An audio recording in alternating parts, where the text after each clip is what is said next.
جنگ موتا جمادی الاول سنہ 8 ہجری۔ موتا شام میں ایک مقام کا نام ہے جو بلقا کے پاس ہے۔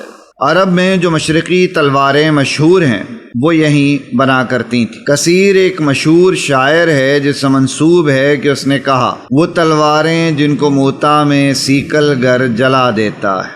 حضرت صلی اللہ علیہ وآلہ وسلم نے شاہ بصرہ یا قیصر روم کے نام ایک خط لکھا تھا۔ عرب اور شام کے سرحدی علاقوں میں جو عرب روسا حکمران تھے ان میں ایک شرجیل بن عمرو بھی تھا جو اسی علاقے بلقا کا رئیس اور قیصر کا ماتحت تھا۔ یہ عربی خاندان ایک مدت سے عیسائی تھا اور شام کے سرحدی مقامات میں حکمران تھا۔ یہ خط حارث بن عمر لے کر گئے تھے۔ شرجیل نے ان کو قتل کر دیا۔ قصاص کے لیے حضرت صلی اللہ علیہ وآلہ وسلم نے 3000 فوج تیار کر کے شام کی طرف روانہ کیا۔ زید بن حارثہ رضی اللہ عنہ جو حضرت صلی اللہ علیہ وآلہ وسلم کے آزاد کردہ غلام تھے، سپہ سالاری ملی اور ارشاد ہوا کہ اگر ان کو دولت شہادت نصیب ہو تو جعفر تیار اور وہ شہید ہو جائیں تو عبداللہ بن رواحہ رضی اللہ عنہ فوج کے سردار ہوں۔ حضرت زید رضی اللہ عنہ غلام تھے، گو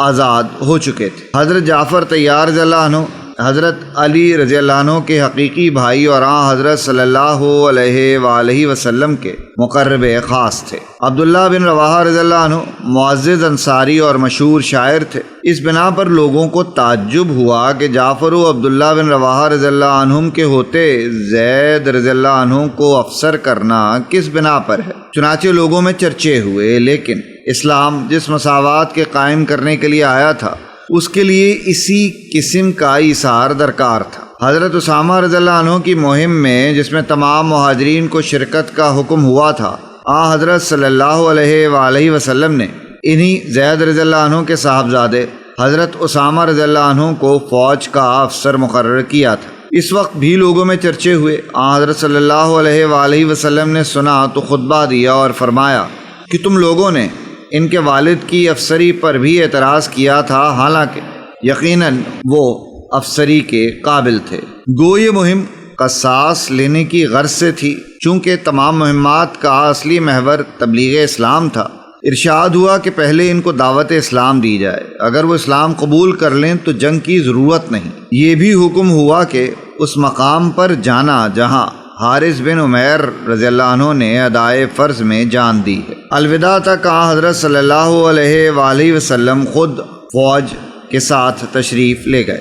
صحابہ رضی اللہ عنہم نے پکار کر دعا کی کہ اللہ سبحانہ و تعالی سلامت اور کامیاب واپس لے کر آئے۔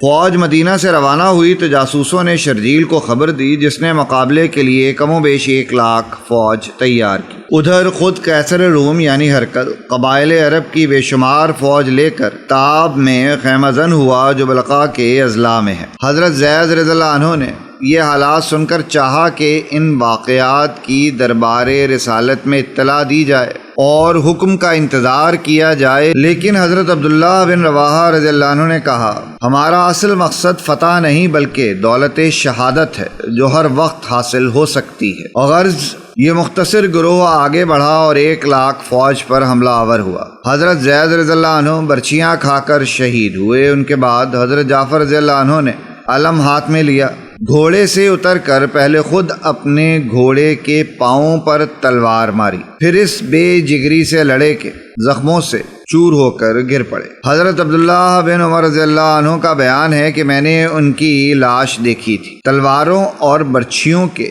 90 زخم تھے، لیکن سب کے سب سامنے کی جانب تھے، پشت نے یہ داغ نہیں اٹھایا تھا۔ حضرت جعفر رضی اللہ عنہ کے بعد حضرت عبداللہ بن رواحہ رضی اللہ عنہ نے علم ہاتھ میں لیا اور وہ بھی داد شجاعت دے کر شہید ہوئے۔ اب حضرت خالد رضی اللہ عنہ سردار بنے اور نہایت بہادری سے لڑے۔ صحیح بخاری میں ہے کہ 8 تلواریں ان کے ہاتھ سے ٹوٹ ٹوٹ کر گریں، لیکن 1,00,000 سے چند ہزار کا مقابلہ کیا تھا۔ بڑی کامیابی یہی تھی کہ فوجوں کو دشمن کی زد سے بچا لائے۔ آیات قرآنیہ کی ذیل میں ڈاکٹر اسرار احمد رحمۃ اللہ علیہ فرماتے ہیں، قل للمخلفین من الاعراب، یہ جو لوگ رہ گئے تھے پیچھے، یہ بدو لوگ، ان سے کہہ دیجئے ستدعون الی قوم اولی باس شدید، ان قریب پھر تمہیں بلایا جائے گا ایک ایسی قوم کی طرف، ایسے قوم کے مقابلے کی طرف جو بڑی طاقت والی ہوگی. تو قاتلونہم او یسلمون، یا تم ان سے قتال کرو گے یا وہ مسلمان ہوں گے اور یا وہ اطاعت قبول کریں گے. اس سے ہے اشارہ در حقیقت جو نیا سلسلہ جنگوں کا شروع ہونے والا تھا، اور وہ تھا سلطنت روما کے خلاف غزوہ موتا. اب اندرون ملک عرب کا معاملہ جو تھا وہ ختم ہوا. اب تو اصل جو معاملہ پیش آنا ہے وہ انقلاب محمدی کا بین الاقوامی مرحلہ ہے، تصدیر الانقلاب. انقلاب کو اب آگے ایکسپورٹ کرنا ہے. اور اب ٹکراؤ ہونے والا ہے جس کی پیشگی خبر دی جا رہی ہے سلطنت روما کے ساتھ، جہاں اسٹینڈنگ آرمیز تھی لاکھوں کی. یہ رومن لیجنز مشہور ہے تاریخ کے اندر، غرقے آہن اور ٹرینڈ. تو اب تمہیں بلایا جائے گا اس وقت، پھر تمہیں ایک موقع دے دیا جائے گا. ستدعون الی قوم اولی باس شدید تقاتلونہم او یسلمون. اور یہ اصل میں تین چیزیں آ گئی وہی کہ اب جو بھی اس عرب سے باہر جو معاملہ ہوا ہے، یا تو وہ اسلام لے آئے یا وہ اطاعت قبول کر لیں. یہ دونوں یسلمون میں شکلیں ہو جائیں گی، اطاعت قبول کر لیں یا اسلام لے آئیں، یا پھر جنگ ہوگی. فَإِن تُطِيعُوا يُؤْتِكُمُ اللَّهُ أَجْرًا حَسَنًا، اگر اس وقت تم اطاعت کرو گے اللہ کے رسول کی، ان کے ساتھ جاؤ گے تو اللہ تعالیٰ جو ہے تمہیں اجر حسنہ دے گا. وَإِن تَتَوَلَّوْا كَمَا تَوَلَّيْتُم مِّن قَبْلُ، اور اگر تمہیں اسی طرح پیٹھ دکھا دی جیسے کہ پہلے پیٹھ دکھائی تھی، يُعَذِّبْكُمْ عَذَابًا أَلِيمًا، تو اللہ تعالیٰ عذاب علیم دے گا تمہیں. لَيْسَ عَلَى الْأَعْمَىٰ حَرَجٌ، ہاں اگر کوئی اندھا ہے تو اس پر کوئی الزام نہیں ہے، کوئی تنگی نہیں ہے، وہ اگر نہیں گیا کوئی بات نہیں. وَلَا عَلَى الْأَعْرَجِ حَرَجٌ، کوئی لنگڑا ہے تو اس کے لیے بھی نہیں ہے.